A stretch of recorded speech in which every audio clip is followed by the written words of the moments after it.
और जहां तक रही जयराम महतो की बात, मैं कहना चाहूंगा जयराम महतो आप सीएम बनने का जो सपना देख रहे हैं ना, और इस प्रकार हम लोग को जो आपस में लड़ा रहे हैं, ये बहुत ही गलत है। एक भी आदिवासी के पक्ष में आपका बयान में अभी तक नहीं आया। इसे साफ पता चलता है कि आपकी नीयत क्या है, आपकी सोच क्या है। आपका जो सीएम बनने का सपना है ना, वो हम कतई पूरा नहीं होने देंगे। रांची विधानसभा में आपने तो 500 वोट लाया था ना, अगर यही नीयत रही ना तो आप 0 वोट लाइएगा। आकाश तिर्की जी एक समाज सेवी हैं और अपने धर्म आदिवासी के लिए हमेशा ही मतलब आवाज उठाते रहे हैं। और जिस तरीके से कुर्मी समाज आदिवासी में शामिल होने के लिए रेल रोकने के लिए तैयार है और वो हर कुछ कर गुजरने के लिए तैयार है ताकि उन्हें एसटी में शामिल कर लिया जाए, कैसे देखते हैं आप इसको? देखिए, सबसे पहले तो मैं आपके चैनल के माध्यम से कहना चाहूंगा, हम सभी धर्म का मान सम्मान करते हैं। देखिए, सोचने वाली बात है, कुर्मी समाज जो एसटी में आना चाह रहे हैं, तो मैं कहना चाहूंगा कुर्मी लोग आते किस चीज में, ओबीसी में आते हैं। आज वो लोग को शामिल कर दिया जाता है तो साहू प्रसाद जैसे कई अन्य लोग जो ओबीसी में आते हैं, वो लोग भी आदिवासी की मांग करेंगे। तो ये सोचने वाली बात है ना। और देखिए, आदिवासी मांग करने से नहीं होगा। आदिवासी घर में आदिवासी माँ के कोख से जन्म लेना पड़ता है आदिवासी बनने के लिए। और दूसरी बात रही, आप आदिवासी की मांग कर रहे हैं, देखिए आदिवासी और महतो लोग में बहुत ही अंतर है। हम प्रकृति की पूजा करते हैं, वो आकृति की पूजा करते हैं। हम सरूल बनाते हैं, वो दशहरा बनाते हैं। हम करम मनाते हैं, वो जितिया पूजा बनाते हैं। तो हम लोगों में बहुत ही अंतर है। वो तो बोल रहे हैं कि हम जन्म से आदिवासी हैं, बस हमें इस चीज को मतलब सरकार मान्यता दे देता कागजों पे, ताकि क्योंकि हम आदिवासी ही हैं, ऐसा वो लोग का कहना है। जन्म से आदिवासी है बोल देने से कोई आदिवासी नहीं हो जाता है। वैसे मैं तो पहले ही बोला ना, ओबीसी में बहुत सारे लोग आते हैं, प्रसाद आते हैं, आपका सिंह आते हैं, कुछ लोग है ना। तो वो लोग भी कल परसों वो लोग भी आदिवासी का मांग करेंगे, वो लोग भी बोलेंगे जन्म से आदिवासी, तो हम स्वीकार कर लेंगे क्या? देखिए, बोलने से कोई आदिवासी नहीं हो जाते हैं। हमारा रूढ़ी प्रथा, हमारा पूजा पाठ नेक नियम पूरी तरह से हमारा अलग है। हम आदिकाल से रहते आ रहे हैं। हम लोग प्रकृति की पूजा करते हैं, मैं बार बार कहना चाहूंगा, और आप आकृति की पूजा करते हैं। हम लोग पर्यावरण को भगवान मानते हैं, और आप लोग अपने जो भी भगवान आप लोग मानते हैं, मानती है। लेकिन हमारी पूजा क्या है? प्रकृति। हम किसको पूछते हैं? प्रकृति को। तो बिल्कुल हम लोग स्वीकार नहीं करेंगे कि वो आदिवासी में आए, और आदिवासी हम लोग बनने भी नहीं देंगे। मैं आपको बताना चाहूंगा, 2004 में जब अर्जुन मुंडा यहाँ के सीएम थे, उस समय भी ये लोगों ने मांग किया था। तो उस समय वो मामला हाईकोर्ट तक गई नहीं है, उसे केंद्र सरकार स्वीकार नहीं करती है, क्योंकि वो जानती है आदिवासी प्रकृति पूजा है, पूजा करते हैं। हम लोग प्रकृति को मानते हैं, वो लोग आकृति को मानते हैं। बहुत अंतर है हम लोगों में। अच्छा, आप ही के समाज के जो सूर्य सिंह बेसरा जी हैं, वो तो बोल रहे हैं वो अपना अधिकार मांग रहे कानून से, अपना अधिकार मांग रहे सरकार से, तो आदिवासी लोग क्यों आगे आ जा रहा है उसके विरोध में?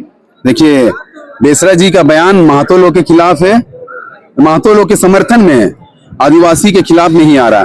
मैं बेसरा सर का भी बहुत मान सम्मान करता हूं, है ना। मैं आपसे कहना चाहूंगा, देखिए ये आदिवासी समाज है, और ये आप आदिवासी समाज ही आपको पहचान दिलाया था। आप जो पहले सीएम जो बने, विधायक जो बने थे, वो आदिवासी का ही देन था। और आज आप आदिवासी के खिलाफ बोलते कहते हैं, हम लोग स्वीकार नहीं करेंगे बेसरा जी। और हम आदिवासी है, हमारी कल्चर, हमारा व्यवस्था, हमारा रहन सहन, हमारा पूजा पाठ सभी समुदाय से अलग है। और बेसरा जी हम लोग प्रकृति की पूजा करते हैं। आप बेसरा जी से कभी जाइएगा इंटरव्यू लेने, आप अगर वो आदिवासी समाज से आते हैं तो आप एक सरना भजन उससे पूछ लीजिएगा, तो एक सरना भजन भी वो नहीं जानते होंगे। वो लोग केवल राजनीति के लिए आदिवासी बने हैं। वो लोग केवल समाज के लिए एक भी पक्ष में काम वो लोग का बता दीजिए, आदिवासियत के लिए कुछ भी नहीं है। आदिवासी है तो आप एक सरना भजन हमको करके गा के दिखा दीजिए, हमारा जो भजन होता है, हमारा विनती प्रार्थना करके दिखा दीजिए, तब मैं मानूंगा बेसरा जी कि आप आदिवासी है। आदिवासी बोलने से कोई आदिवासी नहीं हो जाता। तो ऐसे राजनीति वाले लोगों को हम लोग को पहचानना होगा, जो लोग हम लोग को दिग्भ्रमित करने का काम कर रहे हैं। तो हम आदिवासी है, मैं बार बार बोलूंगा, हम लोग प्रकृति की पूजा करते हैं और वो आकृति की पूजा करते हैं, इसलिए हम लोग कभी उनको स्वीकारेंगे नहीं।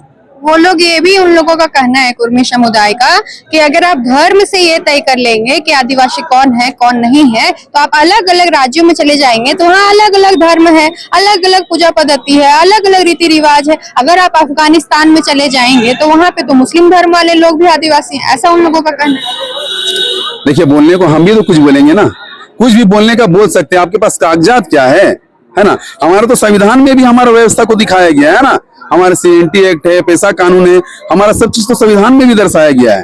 तो उस दौरान तो हमको साफ दिखाई देता है कि हम लोग संवैधानिक तरीके से ही हम लोग, उससे भी आदिवासी है। संवैधानिक तरीके से देखिएगा तो हमारी व्यवस्था उसमें भी दिखाई गई है ना। हमारा जितना भी हक, नियम है, कानून व्यवस्था है, सबको संविधान में दर्शाया गया है। तो आपके पास क्या है प्रूफ, है ना। वो लोग आदिवासी में क्यों शामिल होना चाहते हैं आपके अनुसार? देखिए, कहीं ना कहीं इसके पीछे बहुत बड़ा राजनीति किया जा रहा है। मैं अभी भी महतो समाज के लोगों का मान सम्मान करता हूं। मैं कहना चाहूंगा कि आप लोग राजनीति को समझिए। अगर आपस में हम लोग लड़ते रहे ना, तो हमारा जो झारखंड में जितना भी खनिज संपदा, जितना भी हमारे यहाँ व्यवस्था वाली चीज है, रोजी रोजगार वाली चीज है, सब सरकार उसका फायदा उठाएगी। इसलिए हम लोग को ये चीज समझना है। आपस में लड़ेंगे ना तो हमारे यहाँ खनिज संपदा समाप्त होते जा रहा है। हमारा रोजी रोजगार, माटी बेटी सब लुटाते जाएगा और हम लोग आपस में लड़ते जाएंगे। आप महतो है, आप महतो में रहिए, हम आदिवासी है, हम आदिवासी में ही रहेंगे। लेकिन जहां झारखंड की लड़ने की बात आएगी तो हम मिल के लड़ेंगे। इसलिए मैं सभी धर्म का मान सम्मान करते हुए अभी भी कहता हूं कि आप आदिवासी है, हम आदिवासी रहेंगे, आप महतो हैं, आप महतो ही रहिए, और हम लोग मिलकर जल जंगल जमीन की लड़ाई लड़ेंगे। और जहां तक रही जयराम महतो की बात, मैं कहना चाहूंगा, जयराम महतो आप सीएम बनने का जो सपना देख रहे हैं ना, और इस प्रकार हम लोग को जो आपस में लड़ा रहे हैं, ये बहुत ही गलत है। एक भी आदिवासी के पक्ष में आपका बयान में अभी तक नहीं आया। इसे साफ पता चलता है कि आपकी नीयत क्या है, आपकी सोच क्या है। आपका जो सीएम बनने का सपना है ना, वो हम कतई पूरा नहीं होने देंगे। रांची विधानसभा में आपने तो 500 वोट लाया था ना, अगर यही नीयत रही ना तो आप 0 वोट लाइएगा। जयराम महतो की पार्टी में तो जो देवेंद्र नाथ महतो है, वो जब आप लोगों का रैंप वाला मामला चल रहा था उस टाइम वो भी आप लोग साथ विरोध में खड़े थे। वो तो बोल रहे हैं हमारा समाज तो हमेशा आदिवासियों के साथ खड़ा है, हमारा पार्टी। देखिए, बहुत बड़ा ये राजनीति है। मैं कहना चाहूंगा, इससे पहले भी हम लोग बहुत लड़ाई लड़े हैं झारखंड के हित में। उस समय कहाँ थे देवेंद्र नाथ महतो, बताइए। पाली में इतना जमीन हम लोग बचाने जाते हैं, है ना। आपका धुरुआ में हम लोग इतना जमीन बचाने जाते हैं। बहुत सारा मुद्दा है। सिल्ली वाला में, हाँ, सिल्ली में वो विधानसभा, सिल्ली से उसको टिकट मिला था। वो सिल्ली में कहा था, सिल्ली में मोदडी गांव है ना, उनका ही विधानसभा पड़ता है। वहां पे भगवान बिरसा मुंडा जी का मूर्ति तोड़ा गया।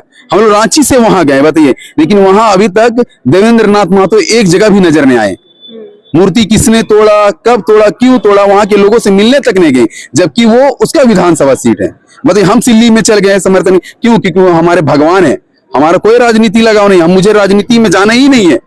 लेकिन हमारा समाज से लगाव है। हमारी माटी, जल जंगल जमीन, माटी बेटी को बचाना है, इसकी लड़ाई है। इसलिए हम लोग लड़ते हैं। हमारा कोई विचार नहीं है राजनीति में जाने का। और जब तक हमारी माटी बेटी, जल जंगल जमीन को लूटा जाएगा, तब तक हम लोग लड़ेंगे। और जहां तक देवेंद्र नाथ महतो की बात हुई, जो यहाँ आंदोलन में जुड़े थे, ये केंद्रीय शरण स्थल मामला में, नगरी वाला में जुड़े थे। मैं केंद्रीय शरण स्थल का मामला ही ले जाता हूँ आपको। आप देवेंद्र नाथ महतो को यहाँ बुला लीजिए, उनसे यहाँ पूछिए ये जमीन कितना था और कहाँ से कितना जमीन गया है। उनके पास कुछ जवाब नहीं है, उनको नॉलेज ही नहीं है। क्योंकि वो देखिए, धरातल में आएंगे तब तो। जब हम लोग बंदी कराते थे तो सोशल मीडिया में चमकने के लिए आ जाते थे वो। भैया आप धरातल में आइए, आप शरणार्थ स्थल में आइए, यहाँ के लोगों का दर्द को सुनिए, है ना। यहाँ कैसे शरणार्थ स्थल का जमीन कहाँ से कितना स्क्वायर फीट, कितना फीट, कितना डिसमिल, कितना कट्ठा लिया गया, ये सबको जानिए। लेकिन आप सिर्फ मीडिया में चमकने के लिए बंदी के समय आ जाते हैं, आगे आगे होते हैं। इसको मैं समर्थन नहीं बोलूंगा। ये पूरा का पूरा आप राजनीतिक कैरियर बनाने में आप जुड़ गए हैं अपना। नगरी वाला मामला की बात कर लीजिए, मैं बोलना नहीं चाहता हूं। देखिए, नगरी वाला मामला में जब तक आंसू गैस और वहां पे बम फेंका जा रहा था, तो हमारे जितने भी युवा मेरे पीछे दिख रहे हैं, अगल बगल दिख रहे हैं, हम सभी वहां पे आंसू गैस झेले। जब वो आंसू गैस का जो गैस निकलता है ना, हमारा चेहरा चिड़चिड़ा रहा था, आंख और नाक से पानी निकल रहा था। उस समय कहाँ थे देवेंद्र नाथ महतो? जब आंसू गैस वहां पे बंद हो जाता है, हमारे साथ गीता श्री मैडम आखिरी तक जुड़ी हुई थी, जब आंसू गैस वहां पे बंद कर दिया जाता है, तब वो हल जोतने के लिए उतर जाते हैं नीचे। पूरा का पूरा ये राजनीति था। मैं इसको स्वीकार नहीं करूंगा। इसमें समर्थन दिया नगरी वाला, मैं इसको भी स्वीकार नहीं करूंगा।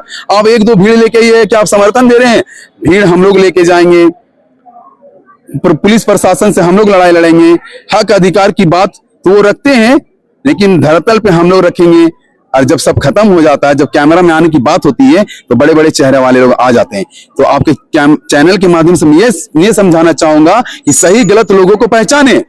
अगर आप सही गलत लोगों को नहीं पहचानेंगे, सही गलत लोगों की अगुवाई में नहीं जाएंगे ना, तो वो जीत कभी जीत नहीं होगी और आप हमेशा उसका राजनीति का मुखौटा बन के रह जाएंगे।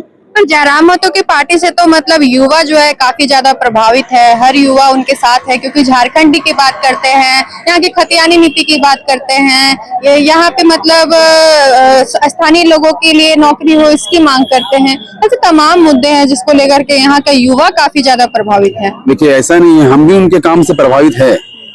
लेकिन जब हमारी माटी बेटी की बात आएगी, हमारे जल जंगल जमीन की बात आएगी, हमारे जात धर्म की बात आएगी, तो हम कतई शांत नहीं रहेंगे।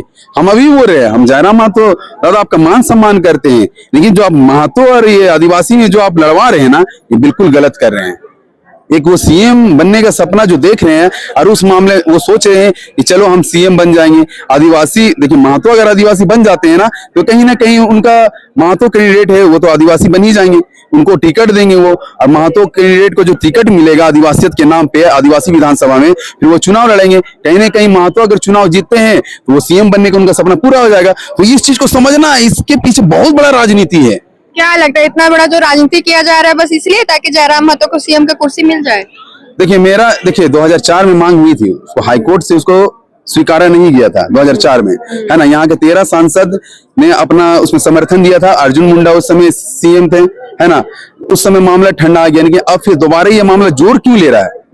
सोचने वाली तो, क्योंकि जयराम महतो अब विधायक भी बन गए डुमरी से, है ना। अभी चुनाव भी 2029-30 में जो आएगा उनमें अपना कैंडिडेट उतारेंगे। अभी मेयर का चुनाव आ रहा है ना। तो मेयर में तो साफ दिख रहा है, यहाँ पे देवेंद्र नाथ महतो बड़ा बड़ा पोस्टर लगाए हुए हैं, मेयर प्रत्याशी, है ना, देवेंद्र नाथ महतो। तो ये सारा राजनीति है, इस चीज को समझना होगा। मैं धरातल पे हूं। देखिए, जब तक आप धरातल पे नहीं आइएगा ना, तब तक पूरे मामला को आप नहीं समझ पाइएगा। सोशल मीडिया में दिखता है कुछ और है, लेकिन यहाँ पे धरातल में कुछ और है, समझना होगा। और आखिरी बात मैं ये फिर से कहना चाहूंगा, महतो अगर अपने आदिवासी बनने वाली मांग को वापस ले लेते हैं तो हम लोग एक भाईचारा से मिलके झारखंड के हक अधिकार की लड़ाई लड़ रहे हैं और लड़ते रहेंगे। और जयराम महतो दा आपको भी हम लोग समर्थन देंगे, स्वीकार करेंगे। लेकिन ये जो महतो आदिवासी बनने वाला में जो आप समर्थन दे रहे हैं, इसमें हम बिल्कुल आपका साथ में नहीं है और ना ही आपको समर्थन देंगे।